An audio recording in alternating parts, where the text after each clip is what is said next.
Hi student, मैं विकास कुमार स्वागत करता हूं आपको विकास मैथमेटिक्स ट्यूटोरियल पर।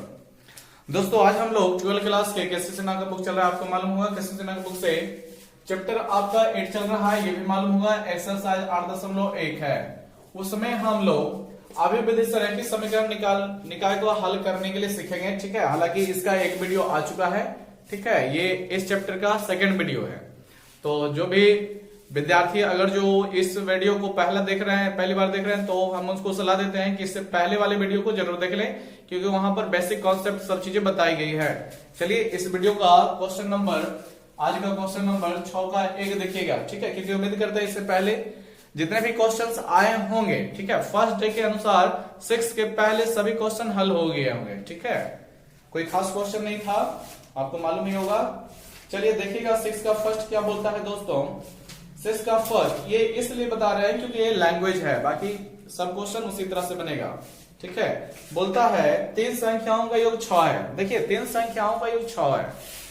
यदि हम तीसरी संख्या को 3 से गुना करके तीसरी संख्या जो भी मानिएगा उसमें 3 से गुना करना है, दूसरी संख्या में जोड़ दीजिएगा। दूसरी संख्या जो मानिएगा उसमें जोड़ दीजिएगा तो मान 11 मिलेगा। कहने का मतलब ये हुआ पहली और तीसरी को जोड़ने से हमें दूसरी संख्या का दोगुना प्राप्त होता है। ये भी चलिए ठीक है, इसका बीजगणितीय निरूपण कीजिए, यानी इसको हमें इक्वेशन के रूप में सजाना है। कहने का मतलब ये हुआ।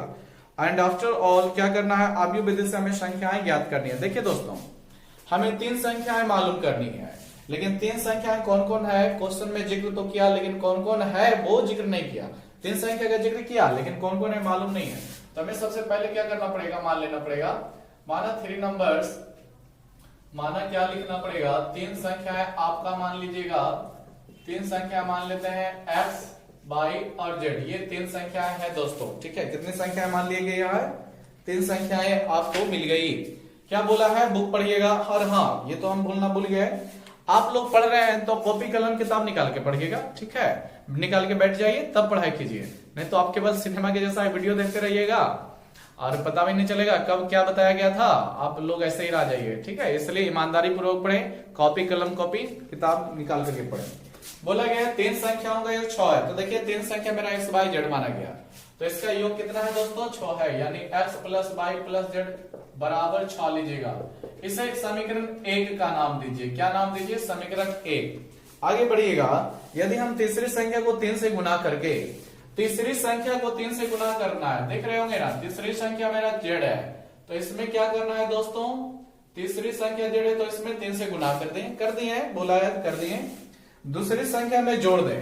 अब इसको क्या कीजिएगा, दूसरी संख्या में जोड़ दीजिएगा, तो बोलता है इसका मान 11 हो जाता है। कितना हो जाता है दोस्तों, 11। देखिएगा यहां पर हमको जो इक्वेशन मिला 3z plus y equal to 11, ये जो होता है ना इक्वेशन का मूल रूप नहीं है। ठीक है, इसको हमें बदलना पड़ेगा। बदलिएगा, क्या करिएगा, x को पहले होना चाहिए, y को उसके बाद, फिर z को अंतिम में लास्ट में होना चाहिए था। ठीक है, तो y हमको इधर लाना पड़ेगा दोस्तों, 3z को उधर करना पड़ेगा और बराबर 11।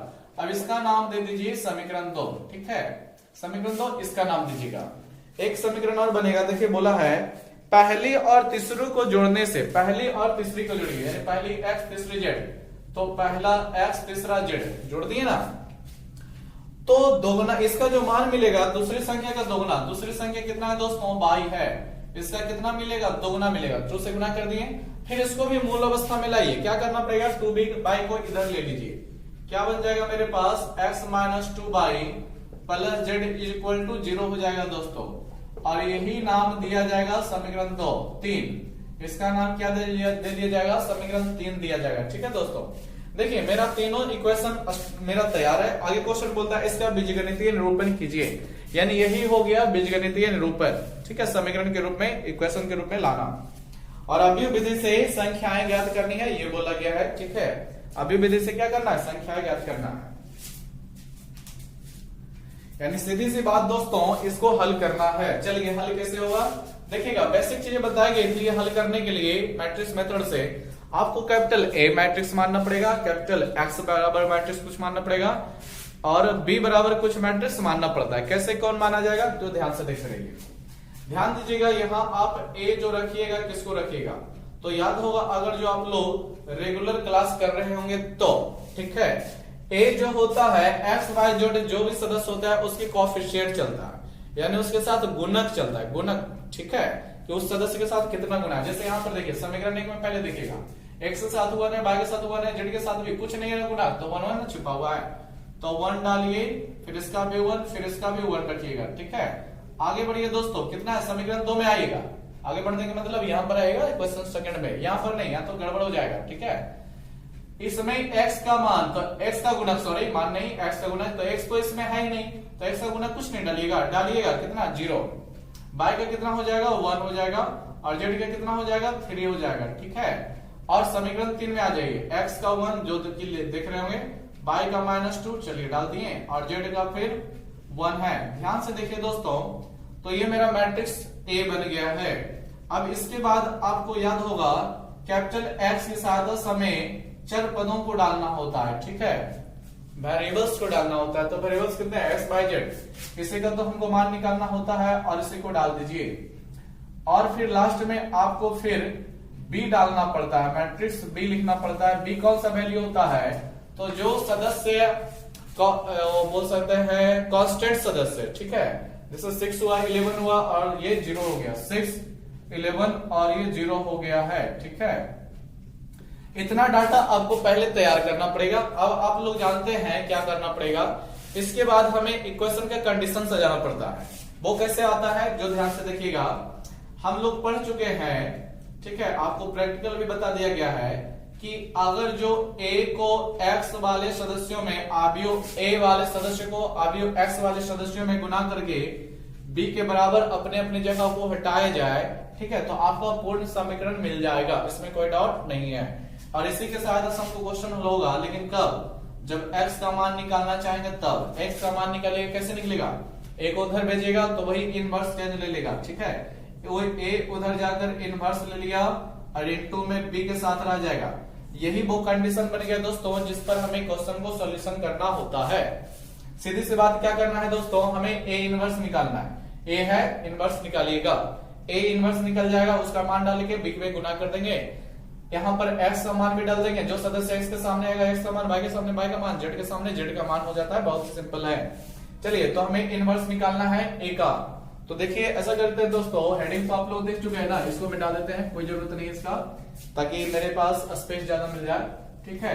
ध्यान से देखिएगा, आपको मालूम होगा a इनवर्स निकालने के लिए फॉर्मूला चलता है, क्या चलता है, a inverse is equal to adjoint of a बटे में क्या चलता है, डिटर्मिनेंट्स ऑफ ए। ध्यान से देखिए दोस्तों, ये डिटर्मिनेंट्स है, इसको सबसे फर्स्ट निकाला जाता है, क्योंकि अगर जो इसका मान 0 आ जाएगा तो इनवर्स संभव नहीं होता है, पॉसिबल नहीं होता है, और 0 मान नहीं आएगा तो पॉसिबल है, ठीक है। तो चलिए पहले हम भी वही करते हैं, पहले इसका डिटर्मिनेंट्स ले लेते हैं।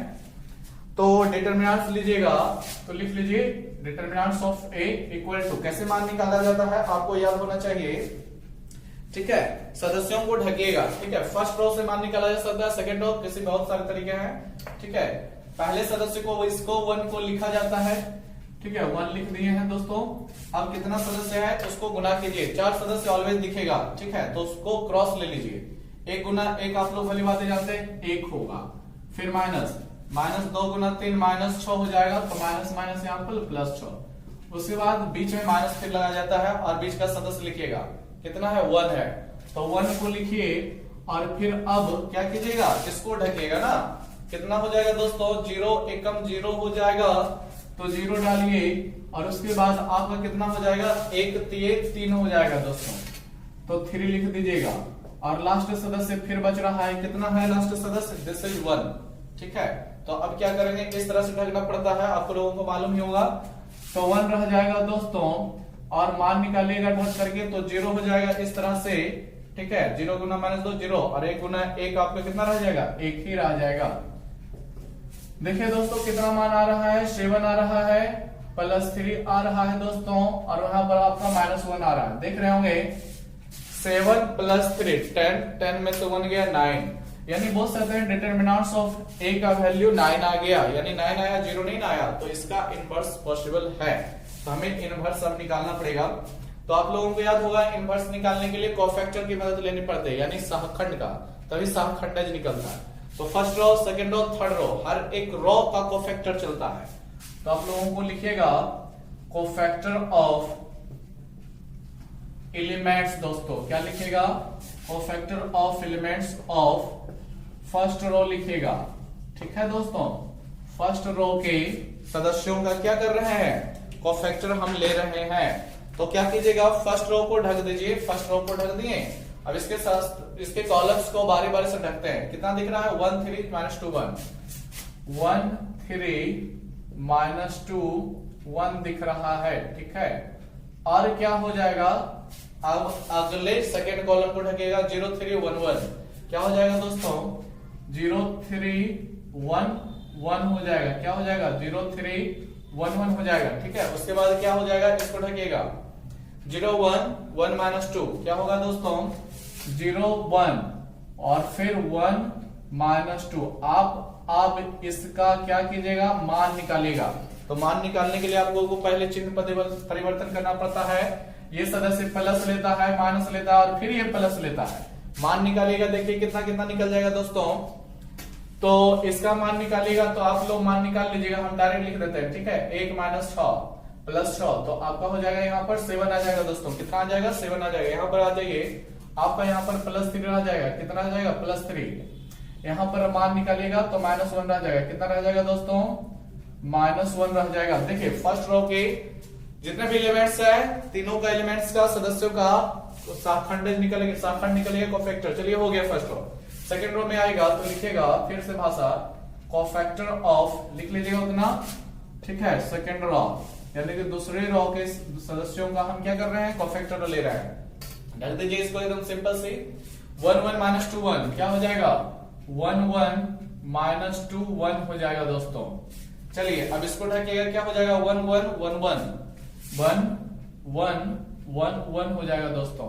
ठीक है, ये आपका 1 है और ये आपका माइनस है और ये फिर 1 है।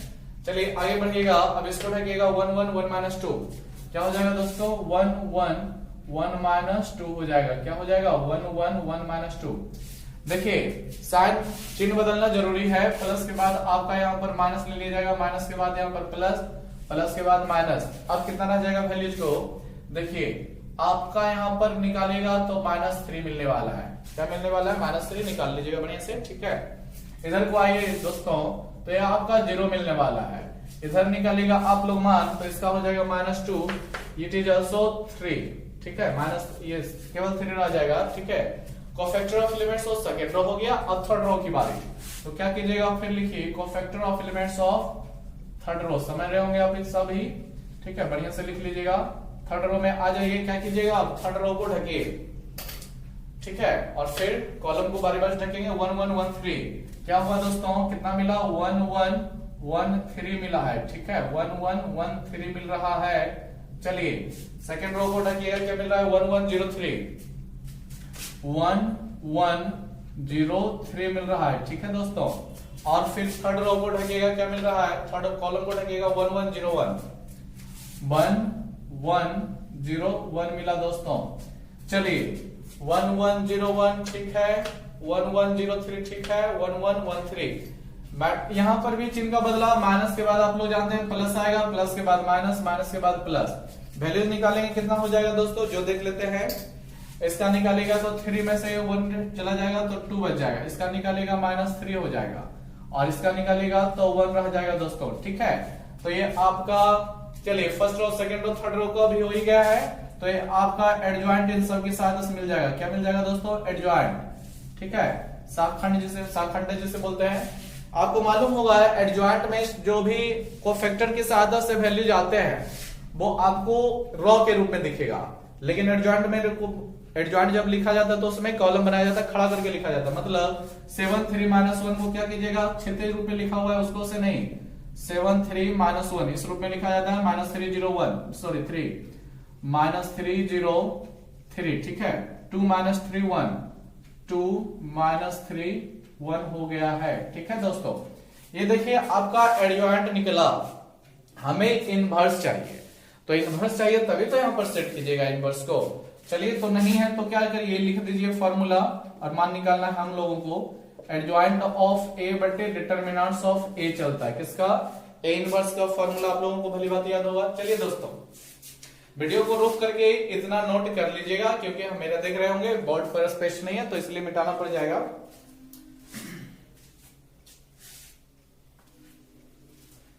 ठीक है दोस्तों, देखिएगा इधर मिटा देते हैं। ठीक है, कितना वैल्यू जब मिलने वाला है जो देख लेते हैं। अच्छा चलिए, आपका जो है इतना यूज होगा, इसको रहने देते हैं। ठीक है, देखिएगा इनवर्स मिलने वाला है तो कितना मिल जाएगा दोस्तों।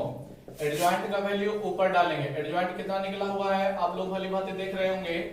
एडजॉइंट निकला हुआ है 3 माइनस 7 माइनस 3 2, 7 माइनस 3 2 रह गया दोस्तों। और मान डालिएगा कितना हो जाएगा 3 0 माइनस 3 3 0 माइनस 3 और फिर माइनस 1 3 1 माइनस 1 3 1 हो गया है। ठीक है, माइनस 1 3 1 हो गया है। चलिए, ये तो ए इनवर्स। अभी बटे में आप क्या डालिएगा तो डिटरमिनेंट्स ऑफ ए, कहां गया डिटरमिनेंट्स ऑफ ए, ये देखिए दोस्तों 9 है तो 9 आ जाएगा। हम लोग जानते हैं भाग लगाने से कोई फायदा नहीं है, क्योंकि कोई कटेगा कोई नहीं कटेगा, इसलिए इसको आगे रखिए 1/9। फिर इसको मैट्रिक्स में डालिए वैल्यूज को 7 माइनस 3 2 हो गया, 3 0 माइनस 3 हो गया दोस्तों। फिर आपका माइनस 1 3 1 हो गया। देखिएगा ये तो अभी आपका केवल इनवर्स निकला है दोस्तों, ये अभी आपका केवल क्या है इनवर्स निकला है। अब इसका जो है x का वैल्यू कंडीशन, अब इसको फिर से उठाइए। यहां लिखेगा क्या लिखेगा, चूंकि x इज इक्वल टू हम लोगों को क्या फाइंड था a इनवर्स इनटू b। अब यहां पर सबका वैल्यू डालना स्टार्ट कीजिए। कैपिटल X का वैल्यू ये था, इसलिए इसको नहीं मिटाए थे अभी, x बाई जेड। ठीक है, a इनवर्स का वैल्यू कितना है तो देख रहे होंगे आप लोग 1/9, तो लिखिए 1/9। फिर आपका कितना हो जाएगा 7 माइनस 3 2। ठीक है दोस्तों, 3 0 माइनस 3। ठीक है, और फिर क्या हो जाएगा दोस्तों, देखिएगा माइनस 1 3 1 हो जाएगा। चलिए, इतना रह गया है। अब क्या कीजिएगा, b का वैल्यू भी डाल दीजिए। तो b का वैल्यू कितना है देखिएगा 6 11 0 6 11 0, ये b का वैल्यू है। अब हम इसको मिटा देते हैं, जितने भी चीजें बच रही है आप लोग नोट डाउन कर लीजिएगा वीडियो को रोक करके। ठीक है, चलिए मिटा देते हैं दोस्तों। अब हमको इसका कोई जरूरत नहीं पड़ने वाला। देखिएगा आगे बस क्या करना है, पहले तो हमें दोनों मैट्रिक्स को मल्टीप्लाई कर देना पड़ेगा। तो आप लोग जानते हैं गुना करने के लिए जब भी गुना किया जाता है पहले मैट्रिक्स का रो दूसरे मैट्रिक्स के कॉलम में गुना होता है। तो ये गुना होगा पहले इसमें। ठीक है दोस्तों, देखिएगा तो आप लोग जानते हैं गुना कीजिएगा 7 के 42 माइनस 33 हो गया दोस्तों, फिर 0 आ जाएगा। सेकेंड रो का भी गुना कीजिएगा इसी में। ठीक है, 18 हो गया दोस्तों, 0 हो जाएगा, फिर वहां भी 0 हो जाएगा, है ना। इसको अब गुना कीजिएगा तो कितना मिल जाएगा -6। ठीक है, प्लस 33 प्लस 0। आप लोग भली बात इसको देख रहे होंगे। चलिए नेक्स्ट आगे आ जाइए दोस्तों, कितना मिल रहा है हम लोगों को, यहां पर घटाइएगा तो आपको 9 मिल जाएगा। यहां पर 18 भली भांति दिख रहा होगा, यहां पर 27 मिल रहा है दोस्तों। अब आप देख रहे होंगे क्या होने वाला है, कट रहा है ना, 9 से 9 कट रहा है। ठीक है, तो अब क्या करते हैं हम लोग देख रहे हैं कि x बाई जेड मेरा ये साइड था और उधर मेरे पास जो भी सदस्य आया है उसको डिवाइड कीजिए। 9 से 9 में भाग लगाइएगा, एक बार में कट जाएगा। 9 2 18 9 3 27। देख रहे होंगे आप लोग, सब में ना 9 से भाग लग जाएगा। तो यहाँ पर आप लोग समझ सकते हैं x के सामने 1 गया ना दोस्तों, तो x का वैल्यू 1 कमा दीजिए। y के सामने 2 गया तो y का वैल्यू 2, z के सामने 3 है तो z का वैल्यू 3 हो गया। दोस्तों इस क्वेश्चन में यही क्वेश्चन आंसर आ गया। ठीक है, यही इस क्वेश्चन का, इस प्रश्न का आंसर है। आप लोग लिख लीजिएगा बढ़िया से।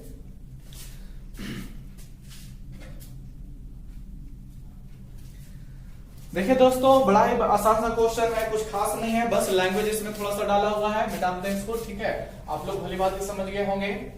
चलिए नेक्स्ट क्वेश्चन की ओर बढ़ते हैं और आपको देखिए बता देते हैं। क्वेश्चन नंबर 6 का फर्स्ट हो चुका है दोस्तों, 6 का सेकंड भी है, 6 का 3 भी इसी तरह से है।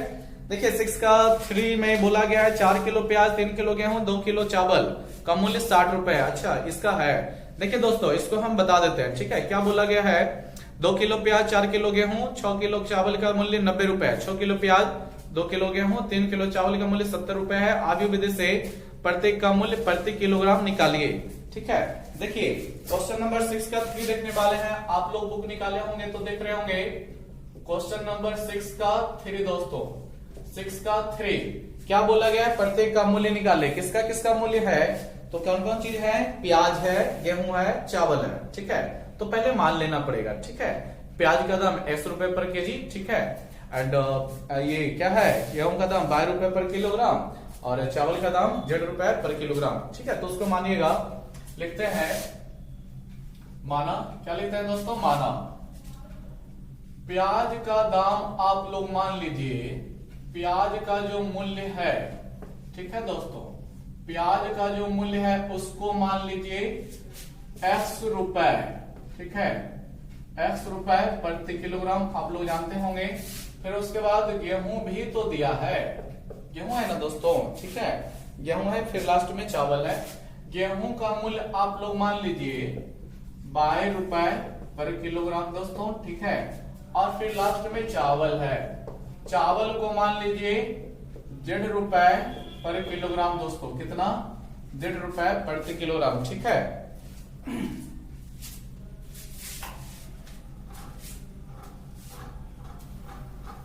समझिएगा दोस्तों। अब इक्वेशन क्या बोलता है जो देख लीजिए। बोलता है 4 किलो प्याज, ठीक है, और 3 किलो गेहूं, 2 किलो चावल का मूल्य 60 रुपए है। इसको हमें इक्वेशन पे सजाना पड़ेगा।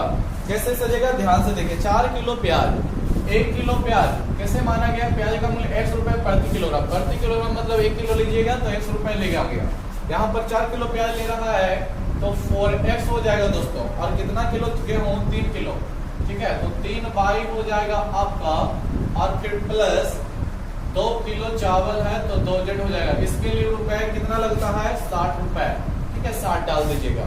नेक्स्ट आगे बढ़िएगा तो 2 किलो प्याज है तो 2x हो जाएगा। ठीक है दोस्तों, फिर आपका है 4 किलो गेहूं तो 4 बाई हो जाएगा। ठीक है दोस्तों, और फिर 6 किलो चावल तो 6z हो जाएगा।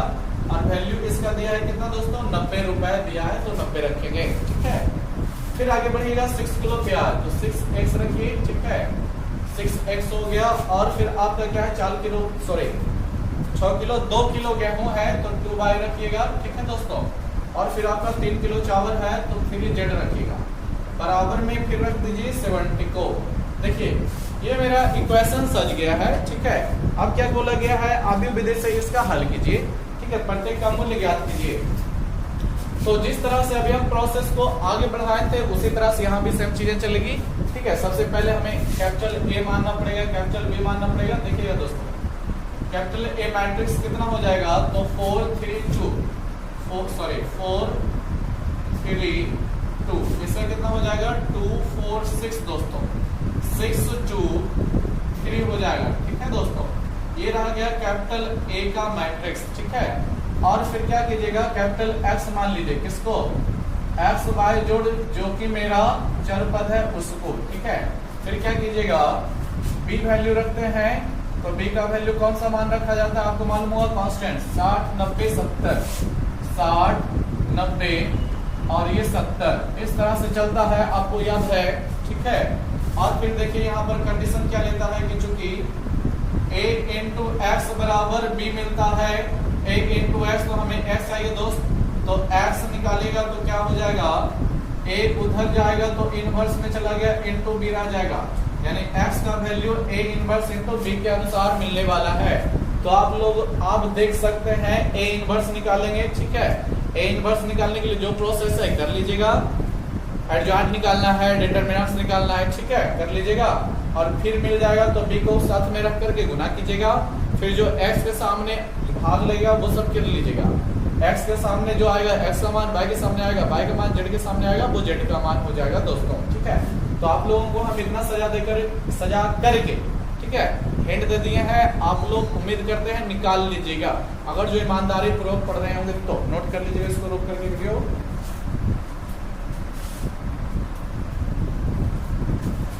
ठीक है दोस्तों, और फिर बोल रहे हैं किन्हीं को समस्या अगर जो हो रहा है कि इनवर्स कैसे निकलता है, एडजॉइंट कैसे निकलता है, तो इसके लिए आपको ये चैप्टर का जो भी चल रहा है, ये अब चैप्टर 8 चल रहा है, आपको चैप्टर 7 देखना चाहिए। ठीक है, उसमें सब चीजें बताई गई है, किस तरह से एडजॉइंट निकलता है, किस तरह से इनवर्स निकलता है। तो 87 अगर जो ये सब दिक्कत हो रहा है तो आप लोग पीछे को पढ़िए, रिवीजन कीजिए, ठीक है। और यहाँ पर कोई खास चीजें नहीं है, बस क्वेश्चन ज्यादा से ज्यादा डाल दिया गया। कैसे सिन्हा का ये नियम होता है, एक ही क्वेश्चन, एक ही बेसिक चीज पर क्वेश्चन बहुत सारे टाइप से दिए जाते हैं, ठीक है। इतना क्वेश्चन इसलिए दिया जाता है कि आप लोग बनाइए और बनाते बनाते आप लोगों को होगा जो एकदम माइंड में घुस जाएगा सब चीजें, ठीक है। फिर उसका आप पे दिमाग पे छाप रह जाएगा, जिसको भूलना बहुत ही मुश्किल होता है, यानी कि आपका हैबिट बना देता है, ठीक है। तो इसका फायदा उठाइए आप लोग, ये नहीं कि क्वेश्चन एक ही तरह का छोड़ के आगे बढ़िए, नहीं, क्वेश्चन बना के बढ़िए। चलिए दोस्तों, कुछ टाइप्स का क्वेश्चन इसमें और भी बचा हुआ है, जिसमें आप लोग देख लीजिएगा। 7 भी आप लोग बना लीजिएगा, आपका जिस तरह से बताया गया था, ठीक है, उसी तरह से सॉल्यूशन होगा। अब लोग 8 देख लीजिए, क्या बोला है, निम्नलिखित समीकरण निकाय की संगतता की जांच करिए। संगतता क्या होता है दोस्तों, ठीक है। संगत मतलब ये हुआ, संगत मतलब हुआ कि आपके समीकरण का हल संभव है कि नहीं, ठीक है। संगत कब होगा, जब उसका हल होगा, ठीक है। और हल कब होता है, जब डिटर्मिनेंट्स ऑफ ए का वैल्यू 0 नहीं आएगा, ठीक है दोस्तों। और असंगत कब होगा, जब समीकरण का हल नहीं होगा, ठीक है। और वो कब होगा, जब डिटर्मिनेंट्स ऑफ ए जो निकालते हैं वो आपका 0 आ जाए, ठीक है। देखिए थोड़ा सा सजा देते हैं हम लोग, फिर आप लोग समझ जाइएगा कि क्वेश्चन में क्या करना है, जो जांच कैसे करना है। केवल जांच करने को कहा गया है, ठीक है। 2 वेरिएबल्स 3 वेरिएबल्स जांच कर लेते हैं, ठीक है।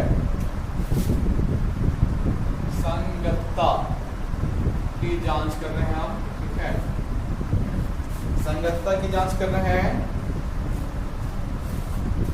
Examine of consistency, examine of consistency. दोस्तों ध्यान रखिएगा कैसे जांच करना है। जो सबसे फर्स्ट 2 वेरिएबल्स का देखिएगा, ठीक है। अगर जो मान लीजिए इक्वेशन आपके पास है a1x प्लस b1y बराबर c1, ठीक है। पूरा नहीं लिखना है, जो लिखना है उसी को हम बता रहे हैं, ठीक है। इस तरह से सजाइएगा। और a2x plus b2y is equal to c2। देखिए दोस्तों, ये फर्स्ट कंडीशन हम लोग ले रहे हैं, यदि if a1 b1 a2 b2 इसका डिटर्मिनेंट्स निकालिएगा। अगर जो इसका डिटर्मिनेंट्स 0 आ जाए, 0 नहीं आए, ठीक है, अभी 0 नहीं आए, तो चीजें आपका जो मिलेगा उसे संगत बोलेंगे, ठीक है। क्या बोलेंगे, 0 नहीं आया तो संगत बोलेंगे, अर्थात, ठीक है। संगत मतलब क्या हुआ, अर्थात समीकरण का हल होगा, ठीक है। समीकरण का हल है, क्या है दोस्तों, समीकरण का हल है, ठीक है। इसका मतलब ये हुआ। नेक्स्ट आगे बढ़िएगा, यदि आपका जो है डिटर्मिनेंट्स का a1 b1 a2 b2, ठीक है, आपका हल करने पर 0 आ गया दोस्तों, ठीक है, तो इट इज कॉल्ड इनकंसिस्टेंट, ठीक है, असंगत हो जाएगा।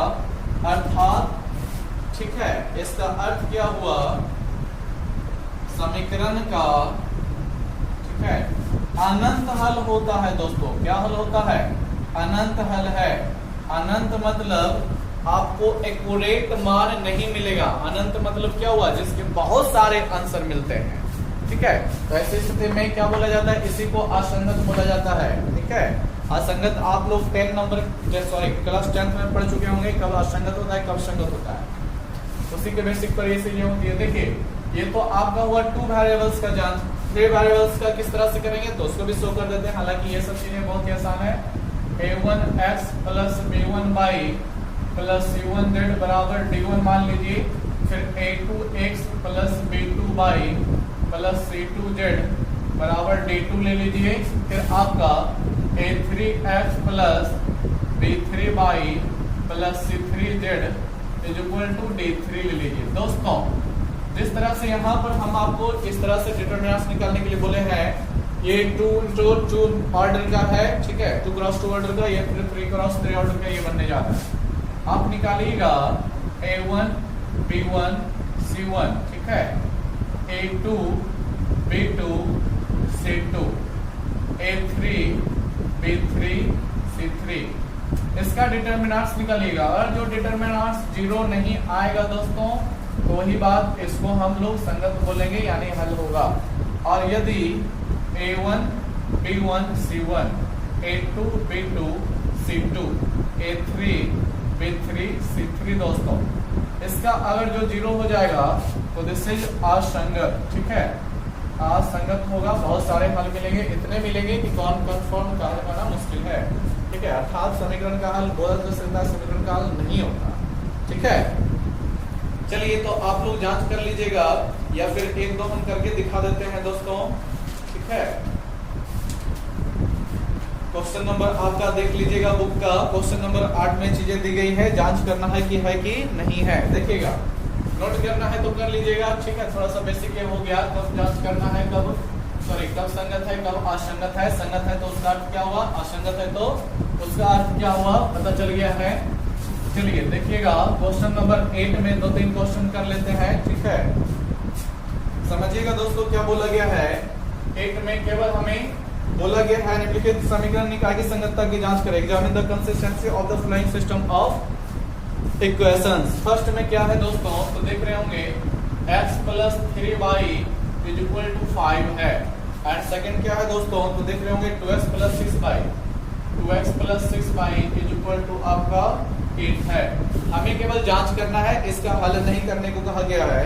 ठीक है, हल नहीं करना है, हल करने के लिए बोला है 9 नंबर क्वेश्चन में। ठीक है, ध्यान से देखिए जांच कैसे करना है। सबसे फर्स्ट यहाँ पर क्या कीजिएगा, A1 B1 को छाटिए। ठीक है, ध्यान से देखिए, A1 आपका हो जाएगा इसका गुणन x 1 हो गया, फिर आपका B1 हो जाएगा। ठीक है, कितना हो जाएगा दोस्तों, 3 हो गया है। C1 हो जाएगा, सॉरी A2 हो जाएगा दोस्तों, कितना हो जाएगा, 2 होगा।